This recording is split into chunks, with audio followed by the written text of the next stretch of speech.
Folks, welcome to Healthcare Unfiltered. I am your host, Shadi Nabhan. I'm a hematologist and a medical oncologist, as you know, and I have interest in all aspects of healthcare delivery, treatment, leadership, mentorship, and policy, and I bring you a variety of healthcare topics, and I've done that for several years. Today is a special day. It is February 28, 2023, and it is the day that I launch my first book ever that I have written to the public. Toxic Exposure: The True Story Behind the Monsanto Trials and the Search for Justice.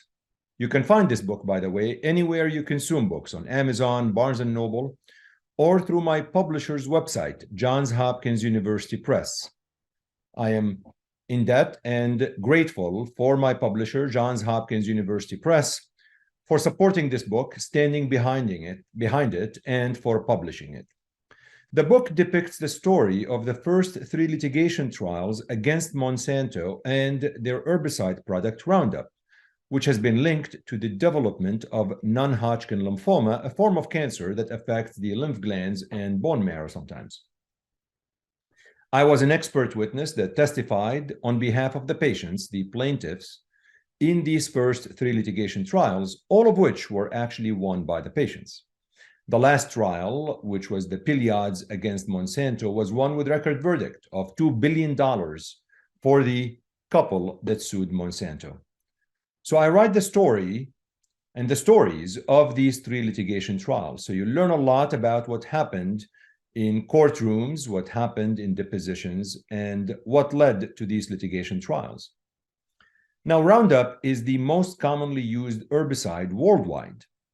And the main ingredient of Roundup is glyphosate. Glyphosate was patented by Monsanto in the 70s and was sold commercially for the first time in 1974 under the brand Roundup, which contains glyphosate plus surfactants in addition to other materials. But glyphosate is actually the main ingredient. The IARC in 2015, the IARC, the International Agency on Research of Cancer, or of Research on Cancer. It's a division of the WHO, the World Health Organization, published in 2015 their analysis that included reviewing all of the epidemiological studies on glyphosate, as well as the animal studies and cellular studies, and they stated and asserted that glyphosate is a probable human carcinogen. And looking at the epidemiological studies and a lot of research, the biggest association and causation was between glyphosate and non-Hodgkin lymphoma. This led to litigation trials because Monsanto asserted that the glyphosate is actually safe and causes absolutely no harm. It is important when you read the book to realize how the science was litigated in the courtroom between both sides, trying to explain why their position is the accurate one. And I bring that to light through my lens, because I lived all of this for several years, and I looked at the evidence myself. And remember, it is impossible to have a randomized controlled trials where you expose patients to glyphosate and others that do not get glyphosate and follow them.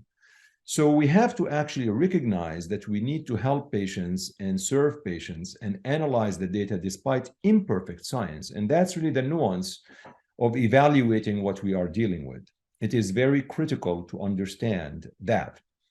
So in that book, you are going to learn a lot about Monsanto, which was acquired by Bayer, the giant pharmaceutical companies. You're going to learn a lot about Roundup and the implications, and you're going to learn about the association with non-Hodgkin lymphoma and what happened in the courtroom. I think what I would like you to also know is that the explosion of the use of glyphosate or Roundup happened in the mid-90s, when the genetically modified organisms became available.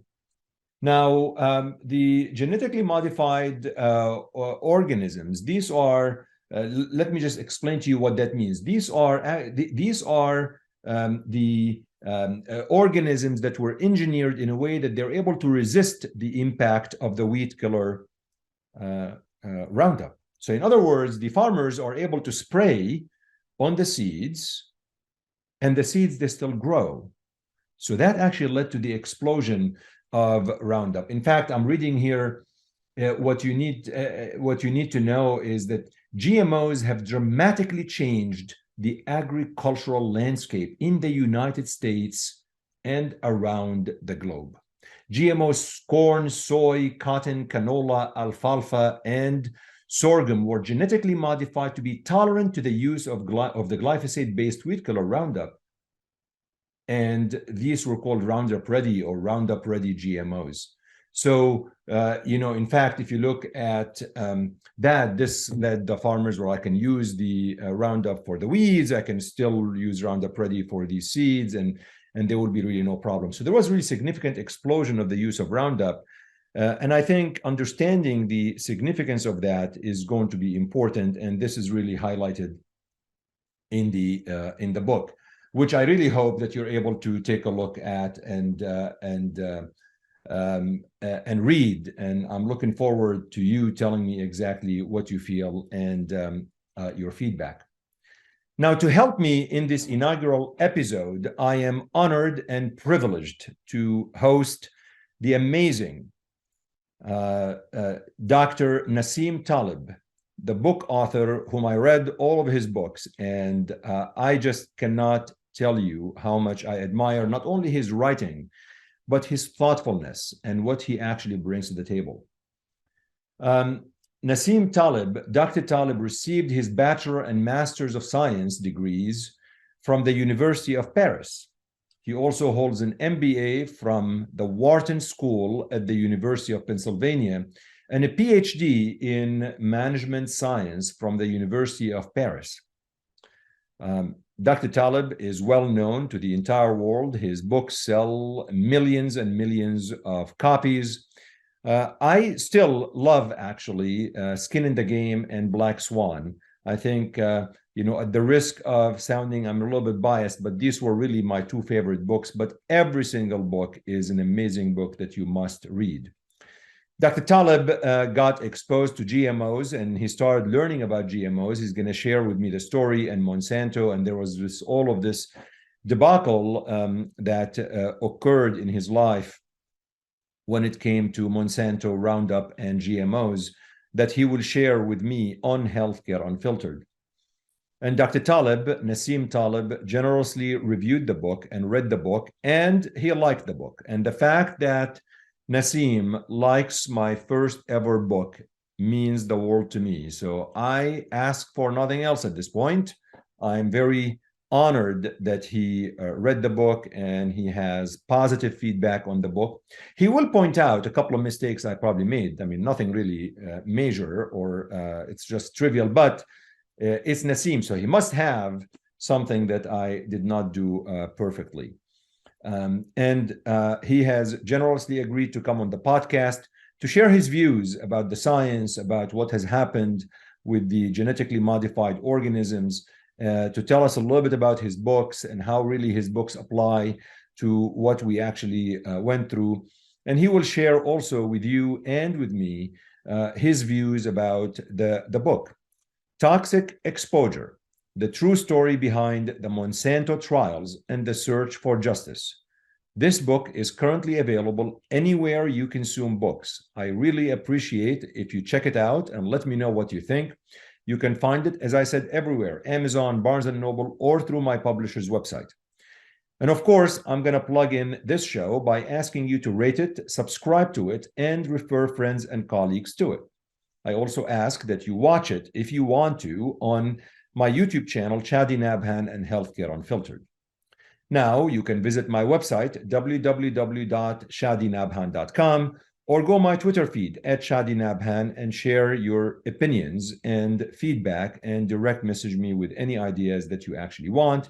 And if you are a loyal listener, I will mail you the fascinating and the best t-shirt in business, the Healthcare Unfiltered podcast t-shirt. Just let me know and I will do so.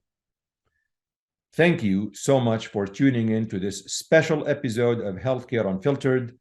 Thank you to Dr. Nassim Taleb for coming on Healthcare Unfiltered and giving me a lot of his time, advice, and wisdom, and being on this show.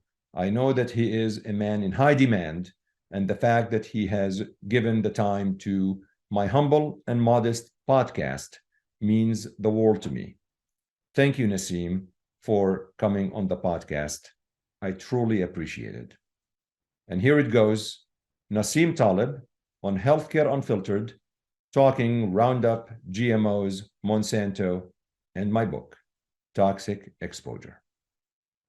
You've written so many books. As you read my book, I don't know, what's your... I tell you, okay, for someone who's not from the publishing industry, you don't look at a book with external standards, you look with internal standards, okay? Did it speak to you or not? And it spoke to me at many levels. The first one is you appear to be very humble in it, and with a lot of anxiety that shows in the pages. Hey, I was called, I had no idea, I was shaking, I had to speak in public. When I speak in public, I have stage fright and going in. And the small things make a book alive and makes a story alive. So you always do better embedding a story in a personal experience because it's genuine. So to me, a good book is something that's genuine, and a bad book is something that's not genuine. People in the industry don't understand. It's sort of like people looking at corn, whether it's GMO or not. It looks better when it's GMO, therefore they because they're not eating it. So this is where they have a wedge between the professionals who just read books for a living and people interested in a genuine topic who read it, and particularly when it's presented by someone with whom they have similarities, right? Although I think the food in my part of Lebanon is not as good as the near part of Syria.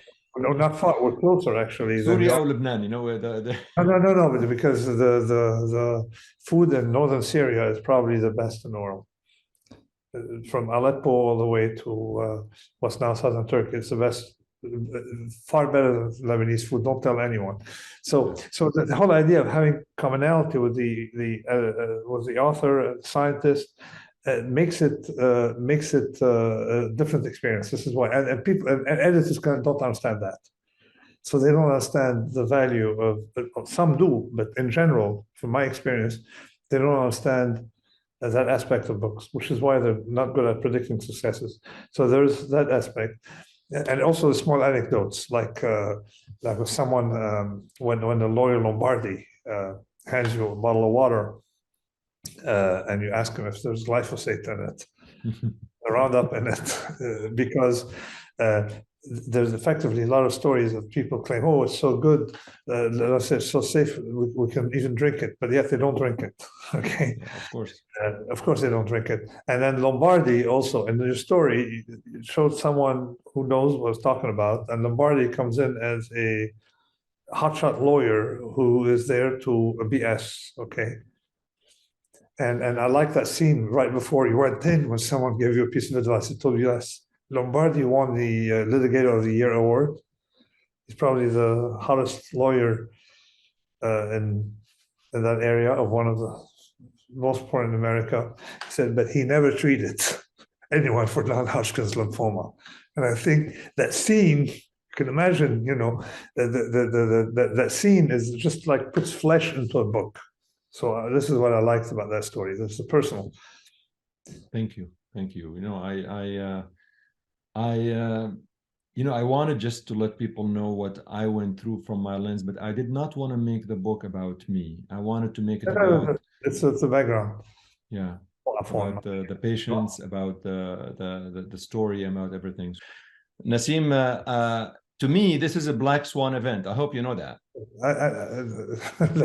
Let's get to the point. We'll get to the point, but I want to make sure you know it's the... But I'm very honored to be, see, my father was an oncologist, and I'm very honored to be discussing oncology. And as you know, I've been involved in modeling dose response. And so wait a minute, you're an economist. Well, was you send me your book, and I was seeing it fits right into the story of the dose response to Roundup or glyphosate. So you're an economist, but you are writing oncology papers. I'm not an economist. I don't self-identify as an economist. If you have to have a profession, you have to self-identify if people are paying you for it. Okay, but if you're not being paid to be an economist, you don't have to self-identify as an economist. My studies, in fact, my technical work and studies, all are in probability, but complex aspects of probability when you have time processes. Okay, so probabilistic modeling, that's my profession. That's the one I identify the most with, but more generally, I identify with probability in general, both philosophical, literary, all aspects of it. But the technical, of course, is the part that I find the most entertaining. Contrary to others, the math is the easiest compared to the more philosophical or even the practical aspects. But growing up, how did you end up in that Roundup? Okay, I mean, my father, like you, was an oncologist, and he and deep down, I thought he wanted to be a scholar because he had a lot of intellectual curiosity, and he published on the side, did a PhD on genetic distances and metrics using blood because his specialty was Mediterranean lymphoma and other diseases. So he's just discovered a pattern to population that was counter to the narrative, and he published in it. He published in the field and got a doctorate, a PhD in anthropology based on the stuff. So he was intellectually curious, and we had a library at home. So I had access to a library, and I realized that the ideal life is basically to have a big library, now my ideal life is to have a big library and many bicycles, all right? But more modest. So a big library and have a good life without having, and produce whatever scholarly work you want according to the highest standards, but without having to owe anything to anybody. So that was sort of like my idea. And I started wanting to be an author early on, but visibly I wasn't talented. I realized I wasn't talented to be a literary author. Not talented, I wasn't even interested. I like to write, things that are more formal and philosophical to the practical and to the detail-oriented aspects of being a novelist, but there's still a little bit of a novelist in me. So when I wrote the first book, public book, was Fooled by Randomness, which was my first non-technical book. Before that, I had a technical book. So when I wrote Fooled by Randomness, basically I had philosophy, mathematics, finance, probability, and I had fictional characters in it. Plus, I had autobiographical section. So nobody wanted to publish the book. They said, well, you're self-indulgent, you have to focus, you have to learn to focus, you've been finance, tell people what to buy tomorrow. If you're going to be in philosophy, you should write a philosophical thing. It's a different building, different publisher, maybe they'll publish you and you sell 5 copies. If you want to do this fiction, go write fiction and go write a novel. You're a very confused man.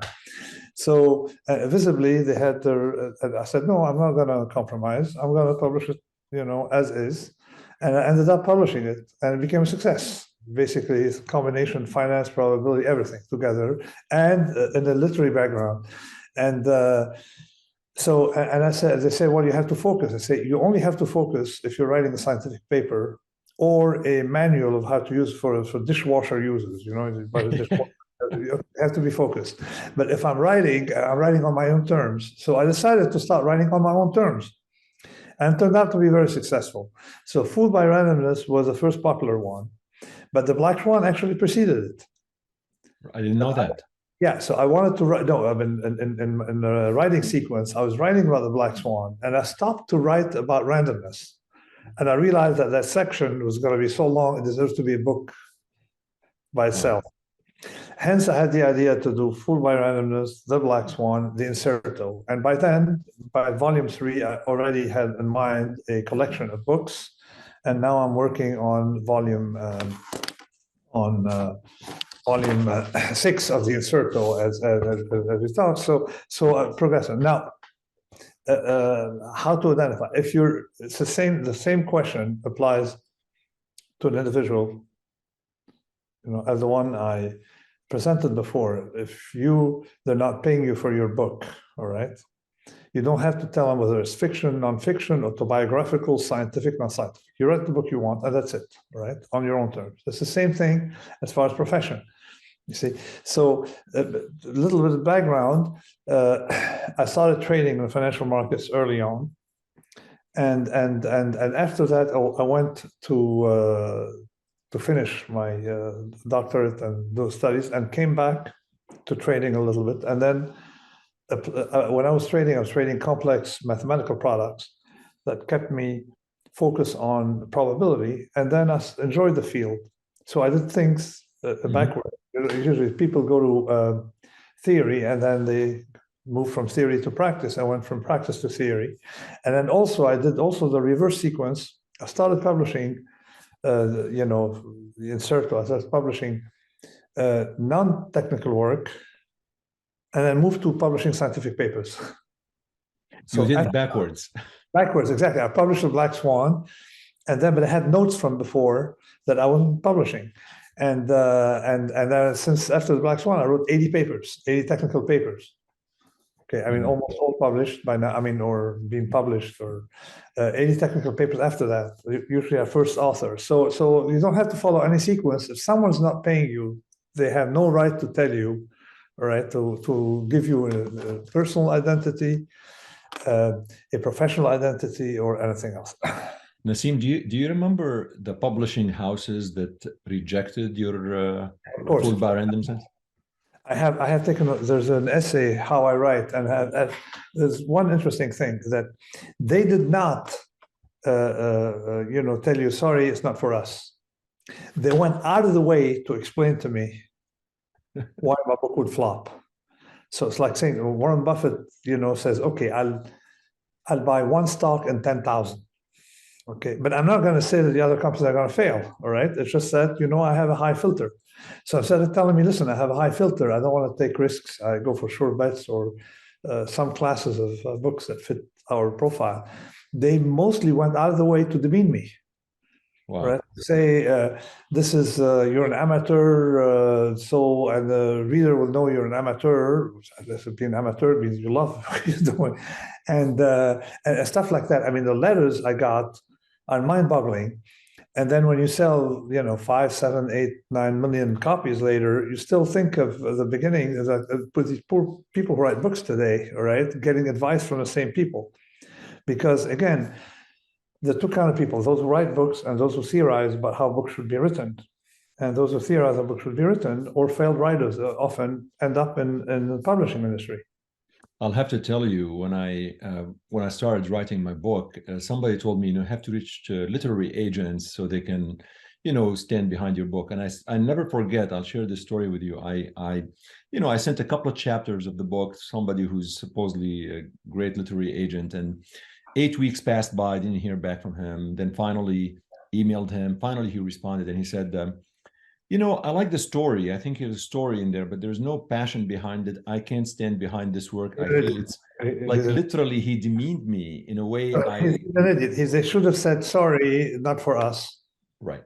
Okay? Like for example, when I go to a restaurant, I say, okay, I prefer to have mulukhiyyi than having basturma or something like that. To explain something, demean people who eat. So this is a much more honest approach to the thing. So I've read it. Okay, if you want to talk about that. لا قبل ما نحكي على before we went to Arabic, you know how it is. It's not Arabic. It's Levantine. It's Syrian. It's Levantine. A different grammar, a different vocabulary. Go ahead. I know a little bit of French, but very immature. Okay, that's either Levantine or English. Go ahead. Tell me what got you you became very interested in GMOs, genetically modified organisms, and I think that probably led you to this beef between you and Monsanto. Is there a history behind it? How did this start? Yeah. Okay. So one day I went to a conference of a lot of hotshots. Okay, and actually, let me not hide it. It was Elon Musk was hosting it in his quarters, and it was all these hotshots talking about the genes of tomorrow. So I spent, I think it was 3 days of meetings where each one would present, and they would present. There was a fellow from Harvard. I left there, with a profound anxiety by saying these guys have no clue. They can blow up the world with the technology. There was the chairman of Google,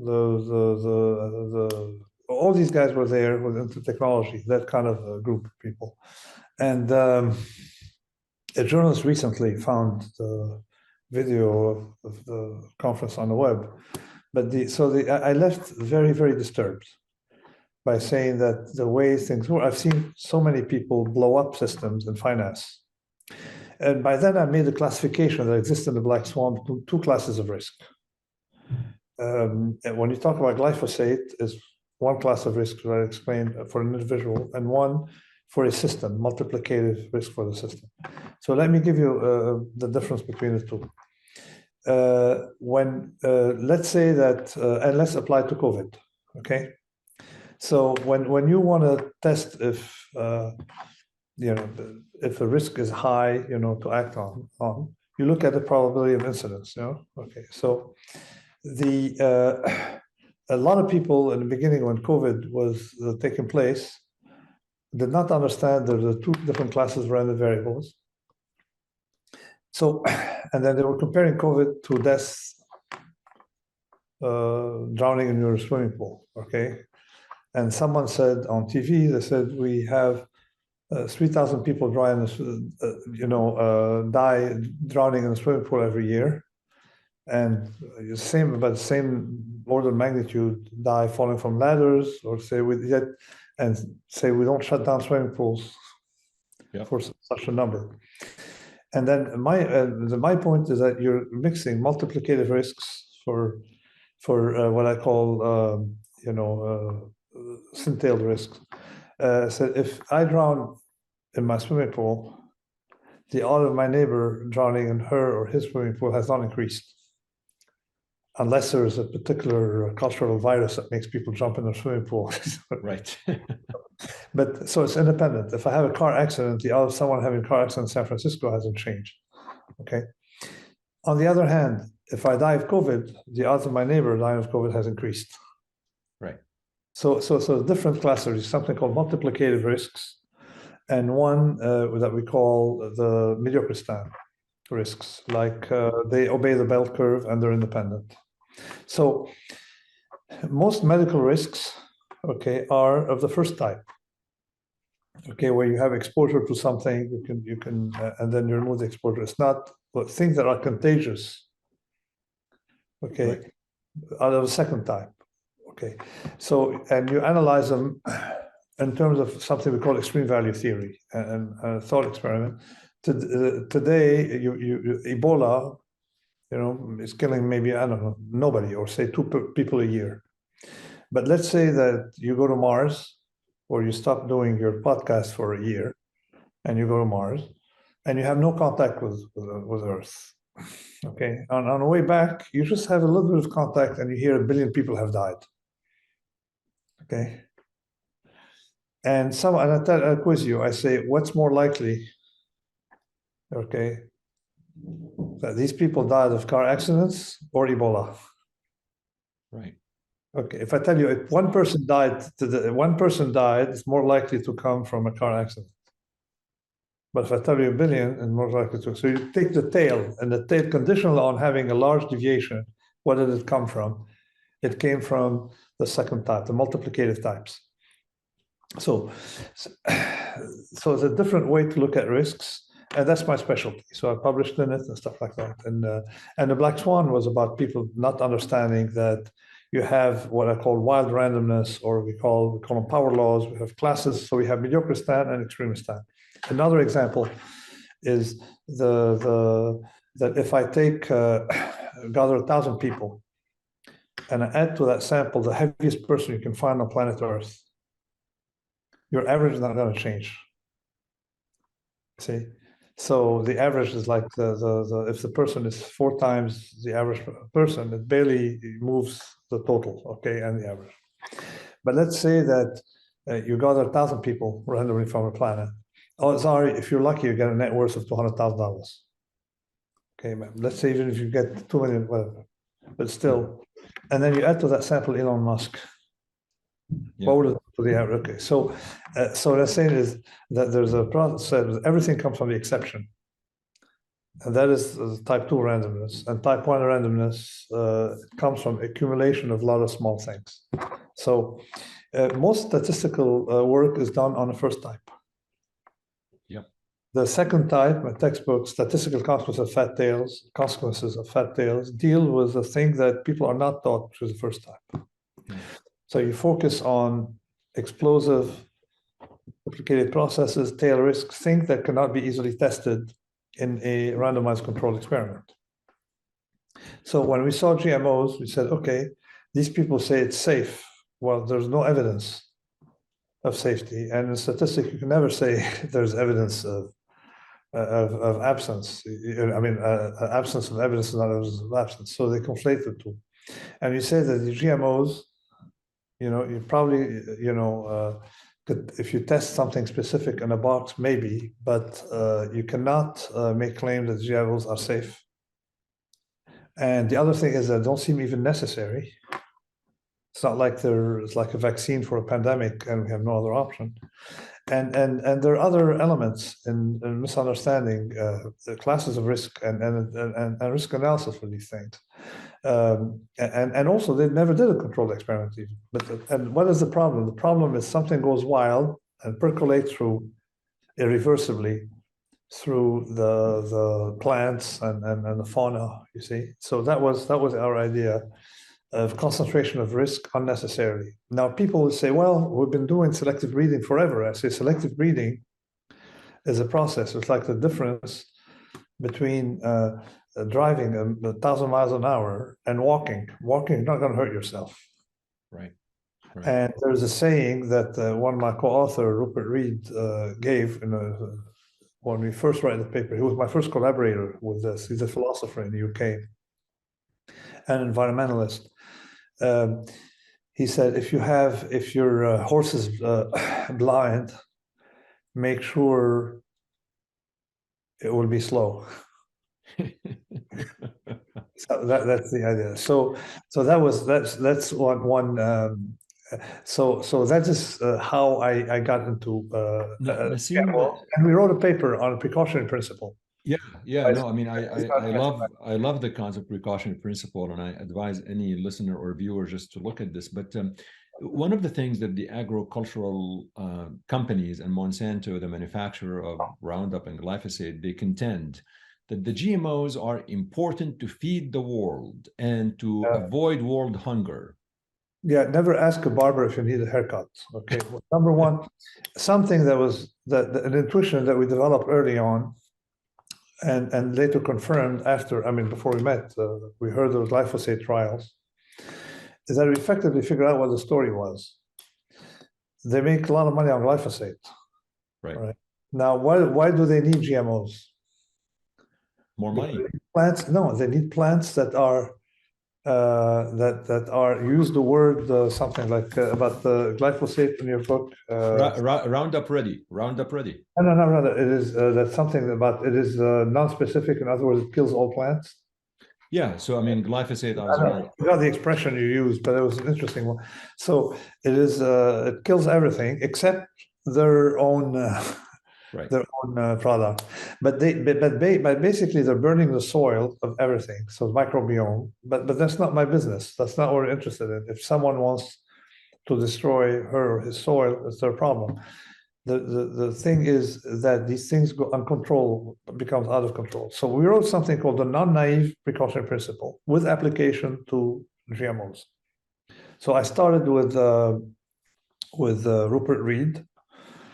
Later on, expanded, to Yanir Baryam at the New England Complex Institute and his assistant.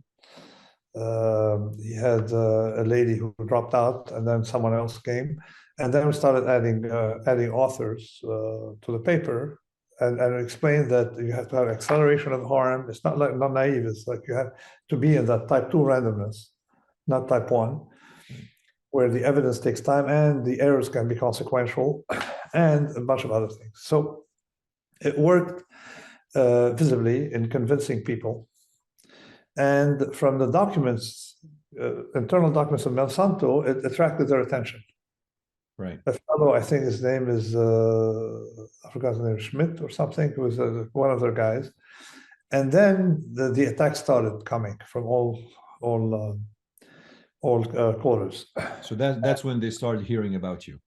But their attacks start coming from the shills. So we identified some firms, just like, there are firms that are created by Monsanto to promote science, right? But like are paid by Monsanto, and they find a bunch of losers who can't do science, and they put them in there. So he has an MD. So we figure out a bunch of people. One of them is called Henry I. Miller, who in fact had articles ghostwritten by Monsanto, and he made a mistake of publishing them in Forbes or other places. But effectively, he's bringing down the newspaper as well with it. So they had a bunch of start attacking us, and then but it was not working. And then they had visibly something quite vicious in mind. There's a firm. The name is Ketchum. PR firm, and the PR firm that effectively is an evil PR firm, you see, because they specialized visibly, or they had a branch that specializes in smearing. They have like a branch specializing in smearing. In smearing people, yeah, exactly. So they tried smearing.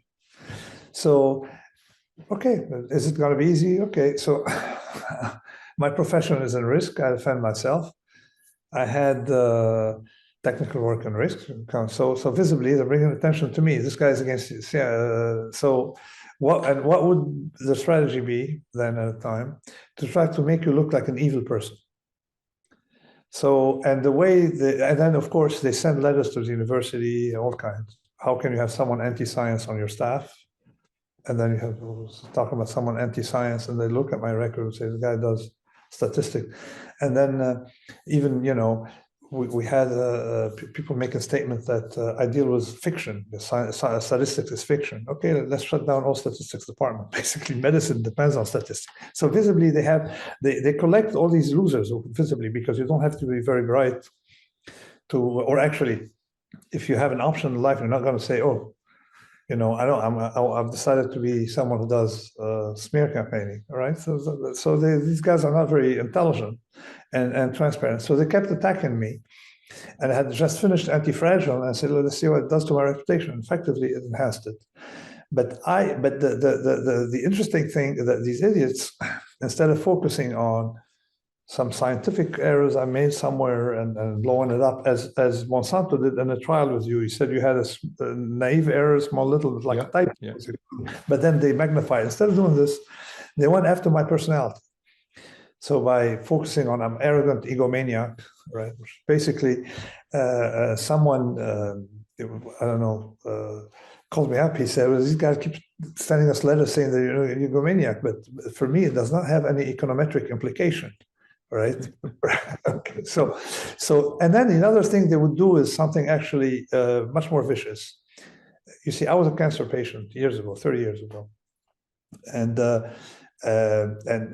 when Armstrong, the fellow with whom I find is a fraud, he was fraud at many levels, started boasting, but hey, I survived. I said, it's not a very good taste when you're a cancer survivor to boast that you survived, because I remember when I was treated, practically everybody who was there died. Right? So I say, hey, look, I survived to the family. Look, I'm so happy that I'm going to have a cake, and then you're invited, and your loved ones died. So my statement was, as a cancer survivor, I despise those cancer patients who boast on their success. Okay. Yeah. Okay. It's not a competition. It's not Tour de France.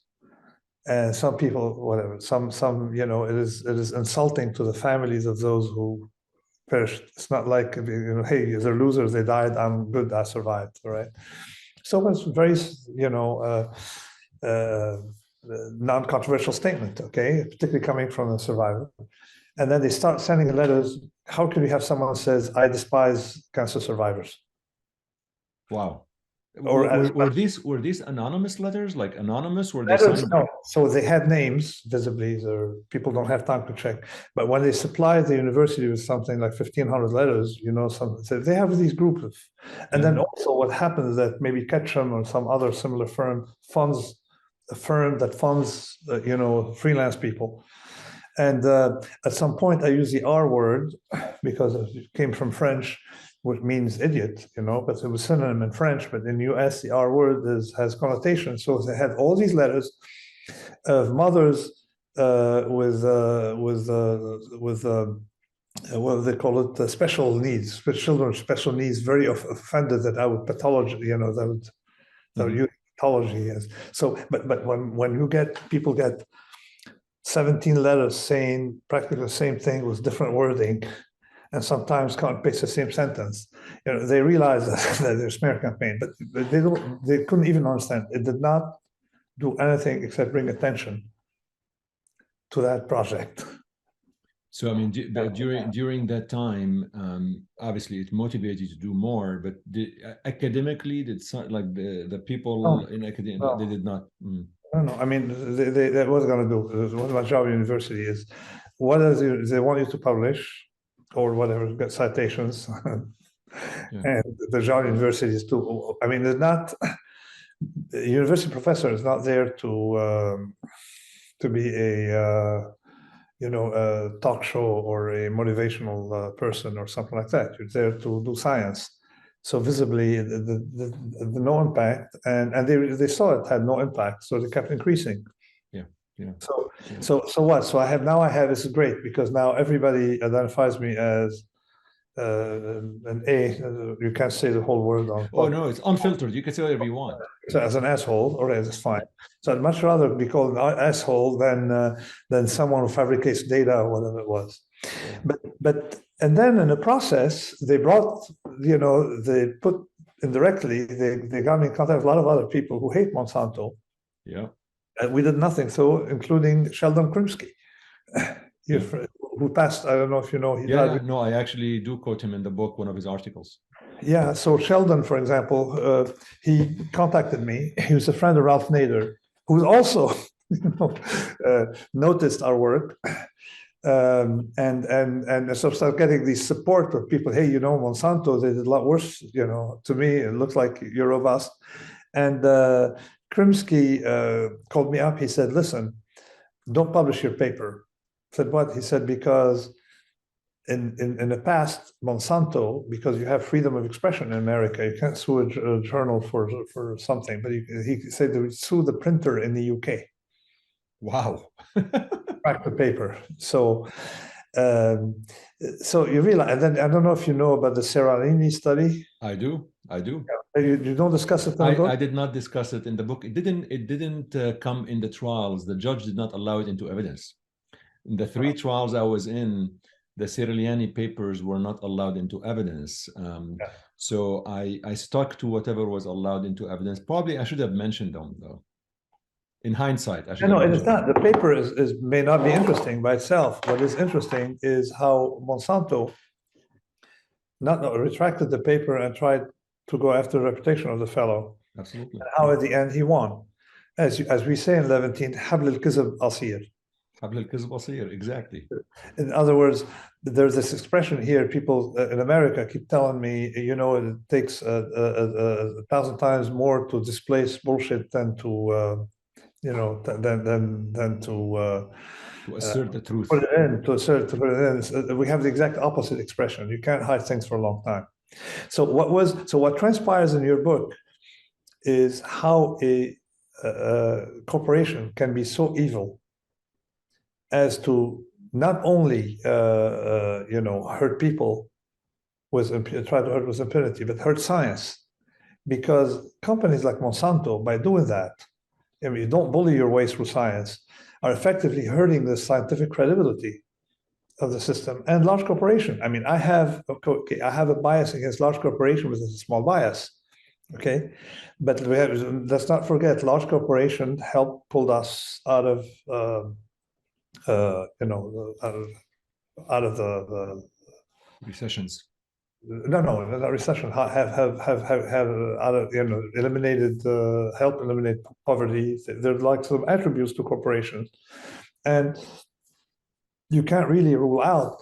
It's not because they're a large corporation, but now after the Monsanto, you immediately think large corporation hence evil, hence they're manipulating science, and let's have a bias against large corp. Monsanto always contends that the EPA said it's safe, the regulatory agencies, blah, blah, blah, all Yeah, of but they these things. manipulated, as you showed, the Right. EPA, and I saw that the Justice Schabra did not like mentioned too much that the EPA effectively was an agency of Monsanto, but we had a lot of other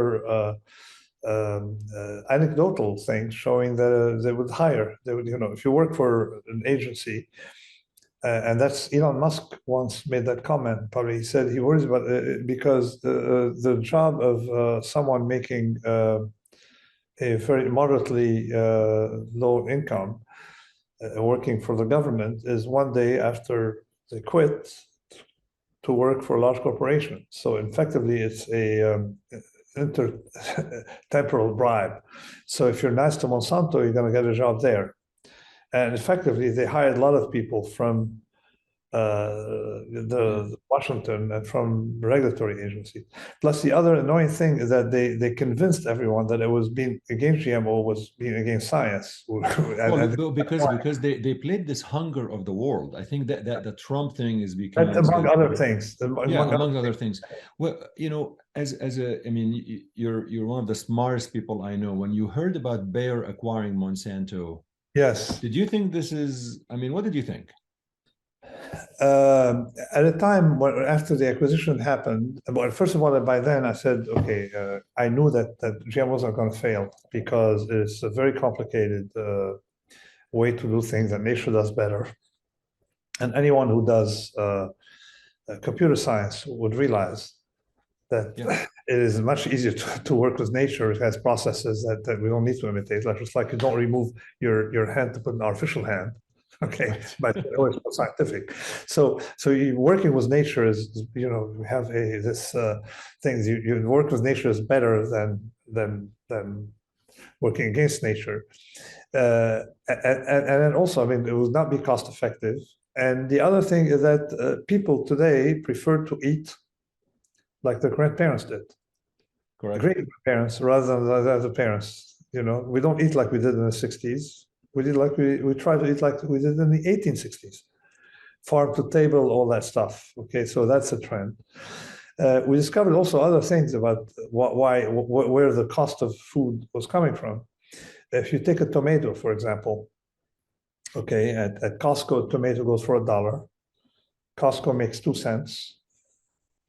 The grower makes somewhere between 8 and 18 cents. And the rest is perishability and transportation. So basically, you have to focus on low-grade solutions, not high-grade solutions. That's one of my rules, is that you always find a solution with the smallest side effects, and often it's low-tech. And effectively, as someone who worked with stochastic processes, there's, you realize that there's transportation is like you can optimize things, okay, and get a lot of results doing that. You see, so realize that actually that companies like Amazon, by focusing on distribution, but because think about it, what's the difference between GMO and non-GMO as cost of level of tomato? It's minor compared to transportation. And then the other thing is we had 30% waste problem with food. Yeah. So focus on these things, not small things. And the other thing is not even true that it's effective. Effectively, it's a way for them to sell Roundup. It has never been proven it actually helps hunger. One of the analogies, I like to use some of your analogies and apply it to what I've learned during these 3 trials I testified in. You talk in your books and about stubborn minority in certain elements, and there are farmers, Nassim, as you know, that just swear by Roundup and they want to use it, and they say, well, no way. I mean, I view them as the stubborn minority. Do you think they're that influential? No, that's not the stubborn minority. The stubborn minority is the person who doesn't eat GMO, because those who use Roundup, okay, will do without Roundup. You see, stubborn minority is like someone who only eats halal. Yeah. Okay? And when you eat with someone else, you force the other person to eat halal, because it can't happen any other way. You can if you're halal eater, you will never eat non-halal. But if you're a Roundup user, you would agree on not using Roundup if it's, you know, if it's expensive that day, or if there's another thing. It's not like they're married to using Roundup as a you know, a requirement. So you don't, the stubborn minority works the other way. As a matter of fact, work against GMO. Now, another problem is that people like Cass Sunstein, I mean, a lot of people people think that, hey, you know, Republicans are evil, but in this case, we saw a lot more evil on the other side. People should be worried more about large corporation, finding it irrational to be against GMOs. Hence, we're against labeling. You know that even the Obama administration was in favor of GMO and would oppose labeling, say not to confuse people. What do you mean? You know, you're allowed to know the label thing as what? They label practically everything in the store.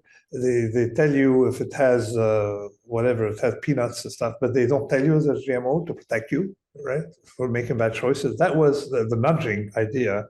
That was what disgusted us against the establishment in Washington. And I think that both sides are equally guilty. But if we're thinking bias, it's the other way. I mean, the Republicans love large corporations, but the Democrats, they love pseudoscience. So that marriage. Pick your poison. We're supporting. I mean, Congress, they did support. They did. I think Monsanto owned enough people, including Hillary was on a staff of, not a staff, was on the board of Monsanto. So you realize that they really did play the establishment very well. But in long term, this is bad for corporation and bad for science. Yeah. Because let's think about what happened. A lot of people, when the vaccine came, and it was necessary, when the vaccine came, and I'm a scientist, and I say, okay, you can't compare because the vaccine is in one person, not outside the person, and it's necessary. It's like you're doing a trade-off between COVID, which, you know, has a lot of unknown, and the vaccine, which had at the time a lot of unknown, but it's from different class. So you, when the vaccine came, a lot of people started, of course, doubting large corporations, Pfizer. And I felt, no, you know, that large, I have a bias against large corporations. We should keep them under scrutiny, okay? But if they save the world, if they help save the world, you gotta go with it. See, we have no other option at that time. So it did hurt, the Monsanto did hurt the image of corporations who actually don't want to just be corporations. They're seeking profits, but within the rules. So we need to tighten the rules of the corporation getting involved in maneuvering and in playing with science. And as much as you think that Europe is great, they have, of course, that agency of IARC. RARC, you know, which turned out to be better in that case than the EPA. The Europeans have their own problems with their own companies penetrating their own regulations. You see, so we need to have stiffer rules in that scientific domain. Go ahead. Nassim, as you were reading my book, and I appreciate you reading the book Toxic Exposure, that is actually literally launching today as we are airing this podcast. But were there things that you were not aware of? What did you think as you're reading through the process of the trials? Well, the first thing is, let me say, it is easy to read. The trial it grabs you, and I remember that you loaded I know where the influence comes from because you embarked on binged on legal thrillers. Yes, I do like documentary thrillers. Exactly. So visibly, it smells of someone who wants to do a legal thriller. And given that I'm not interested in legal thrillers, but interested in risk, it was beautiful because I was like, it was like page turner. Okay, so really page turner, hopefully for doctors, and it showed, but in a very stated way, the evil aspect of Monsanto's practical examples. And it also, on your side, you were very genuine. You say, I made this mistake, I was terrified, how you were and then you talk about your background. One mistake you make, you say Syria existed in 1946, but existed much, before. It's conflating administration of the modern state with the existence of a state. Syria was a Roman province, all right? So it should say, as a province, Syria started to exist when in the first century, when it was made into a province. I said antiquity. No, it's not 1946, but still. Okay, so it's not a mistake so much as a reflection of modernity.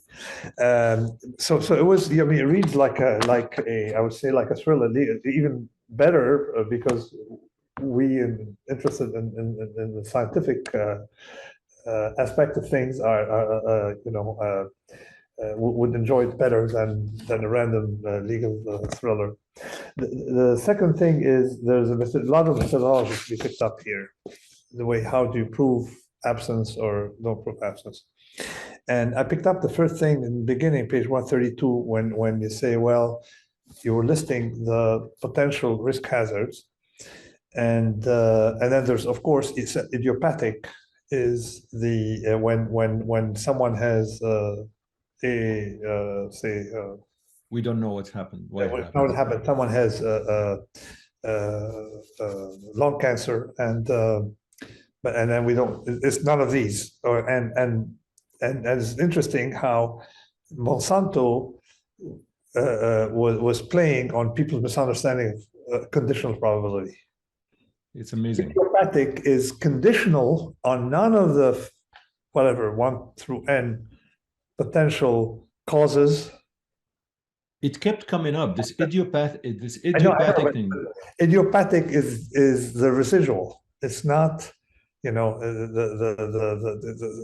class of risk factors. Idiopathic is not a risk factor. It's a residual. That's the way it's used. So that was very interesting. And it's linked to absence of evidence, not evidence of absence.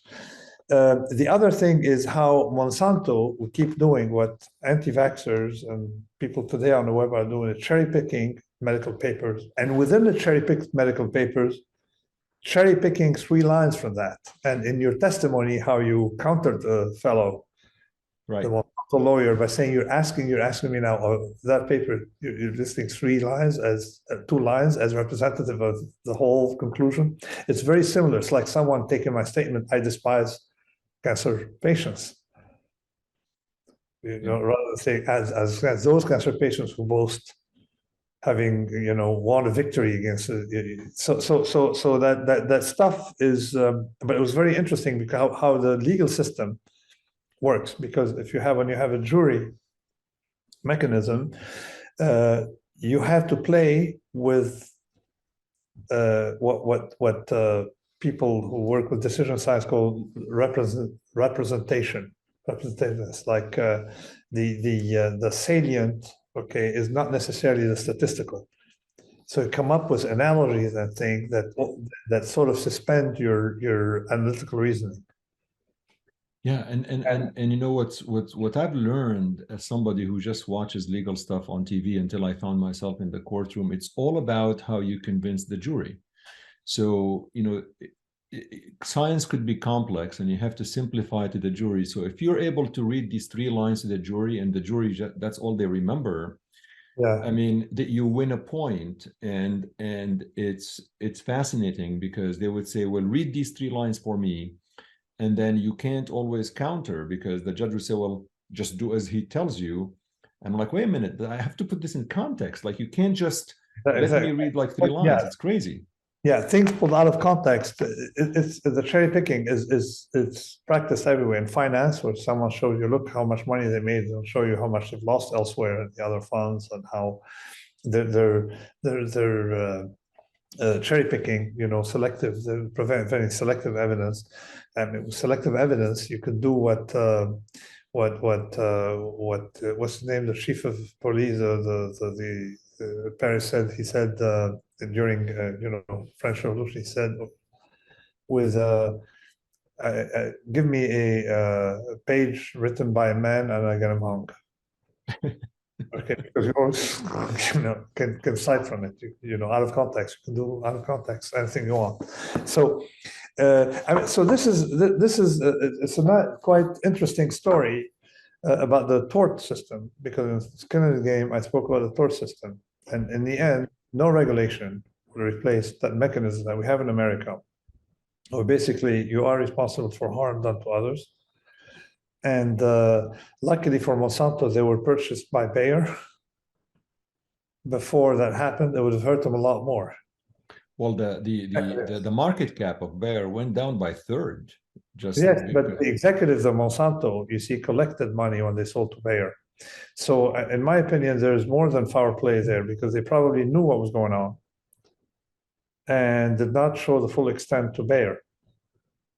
Yeah, just like they hid from the patients that they knew about the cause, they knew that it was potentially carcinogenic. They also hid from Bayer that, you know, there was a lot of stuff go ahead. It's hard to believe that if Bayer goes retrospect, they would still do the same deal. You know, we don't know, but it's very hard to believe that Bayer would still execute on that deal had they known the economic impact of what. But let me ask you now, why is Roundup still in existence? So yeah, as you finish the book, so there are two things that are going to happen. These are small wins, by the way. I don't think they're huge wins. Yeah. But they're written towards the end of the book. So one is Bayer as a way of mitigating their financial liability and legal liability. They've decided to remove Roundup for residential use from the US market in 2023. I still see it in the market, but technically it's supposed to be removed for residential use. So only farmers and pesticide applicators are able to purchase Roundup in its current form. So they are supposed to replace glyphosate and replace that with something else. We don't have a lot of detail what that will be, and we don't know what it's going to be, but supposedly in 2023, it will no longer be available on the shelves for residential use. The second thing is there was a court order to the EPA to re-review the evidence. And as there's more evidence that was mounting, there was, I think, the Ninth Circuit of, I don't want to misquote myself, it was a while, but basically they told the EPA, you have to re-review the evidence and make sure you've done the due diligence, because we feel that some of the evidence was not reviewed methodically and properly. And the new report for the EPA was due in October 2022, but they requested an extension. So there's no new report yet that came from the EPA to my knowledge. That will be interesting to see what the EPA will issue again, because they were asked by the court to review the evidence again, saying that you did not do the job that you were supposed to do. So these were two small wins. As far as why it's still there, and you can go to Home Depot and Walmart and find it, I think that's a problem. And I feel was no disclosure. There's no disclosure. And that is one of the things that, as somebody who testified in these 3 lawsuits, was disappointed with, because at the end of the day, we all, and I make an analogy in the book, as you know, about cigarette smoking. You could still smoke, but you know the risk. You know the risk. They definitely show you the risk. Your ads for cigarettes are limited. Yeah. But you know the risk. It's a matter about choice, and I think here there are people who still contend it's safe. They don't know the risk, and it depends how heavily involved in the science and how much you followed these lawsuits. You know, Monsanto did win subsequent cases, and the reason they won subsequent cases, these were the first 3 trials, and all of these 3 trials actually were won by the patients and the plaintiffs. So Monsanto settled the majority of the cases, and they only took few cases after this to court because they were very weak cases, and because the plaintiff lawyers, you know, they wanted to take any case, and suddenly, you know, to the public, they've won a few cases, but I think these cases were very weak, and they were not tried by the same legal team that tried the first 3 cases. Did Monsanto lose more money from the legal liability than they made on the product? I don't know that. That's a very good question. That is central, just to make sure. That would be a nice story to say that at the end, you know, it is better to be honest than. I mean, the settlement is over $11 billion that they have to do. And as you know, they have to pay some of the cases that they lost. I mean, the Lee Johnson case, they ended up paying in excess of $20 million after all of the appeals and all of these things. But what's interesting is, from a shareholder perspective, they lost confidence. I mean, there was a vote of no confidence, although for the CEO of Bayer, he still stayed in power. Now he's stepping down, and they have I don't know if they named another one or not, but I think economically, it's very hard to believe that this was a very good adventure for Bayer. No question, they've lost a lot of money in market cap. No, definitely. I mean, they lost more than, I mean, the value of Monsanto is 40 billion. And you buy something and you lose what, a third of your market value. Yeah, I mean, and the minute these lawsuits go away, the market's going to go up. Yeah, but what's interesting is no. What I meant is that there was a bull market for equities, and they lost a third of the value. It's not like they lost. Yeah, exactly. I mean, they lost. But the thing is, I feel, and I don't know, I'm curious, Nassim, your thoughts. Like, I feel that there will always be some Roundup lawsuits, like asbestos. Like, you always see the asbestos lawsuits. This is why it doesn't pay to engage in the class 2 risks, because eventually, when people discover, it's going to attribute it to you, and it will, end up paying for it. But the sad part of the story is that the executives of Monsanto are not played what I call the Bob Rubin trade, which is like bankers. Bob Rubin made $20 million at Citibank. Sorry, $120 million at Citibank, doing, hiding risks. Okay, and then when things blew up, he didn't show up to work with they lost back everything they made. All right, they didn't show up to work with a checkbook to return his bonus. You see, asymmetry of bonus here applies to the Monsanto people. I was worried writing the book, by the way. I'm not gonna lie. You think I should be worried? It's okay, right? I mean, they're not gonna do anything to me. I mean, in my case, I know what they did. I mean, they're not. Let's put it this way: the people.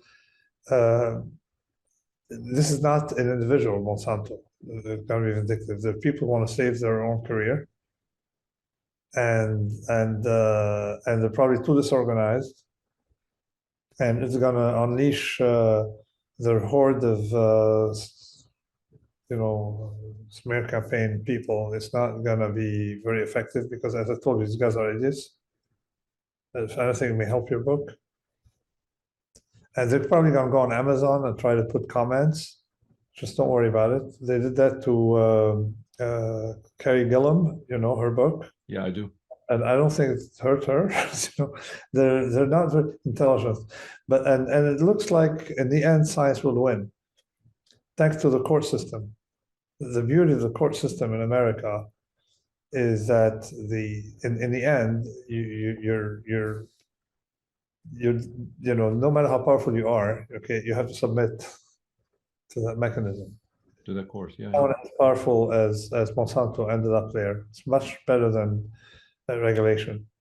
They don't have that in Europe, or they don't have the same culture. They don't have the same tort mechanism in Europe. That was the theme of skin in the game. Companies in Europe have much less skin in the game than companies do in the US. With the unfortunate case of executives in companies sometimes do well when a company does poorly and shareholder pays for it. Yeah. Maybe, and I know I took a lot of your time, and let's say one more thing, that we remember that Monsanto is a very evil firm. We just want to characterize how it operated and then try to make sure that no other company does the same thing. Yeah. And look at the mechanism where they try to control the publication system. They try to control all aspects of the regulatory aspect, the Washington aspect, the Congress. This try to control everything to be able to sell the product. You see, and that should not happen. So we do not, I mean, so we want the story of Monsanto to be a lesson on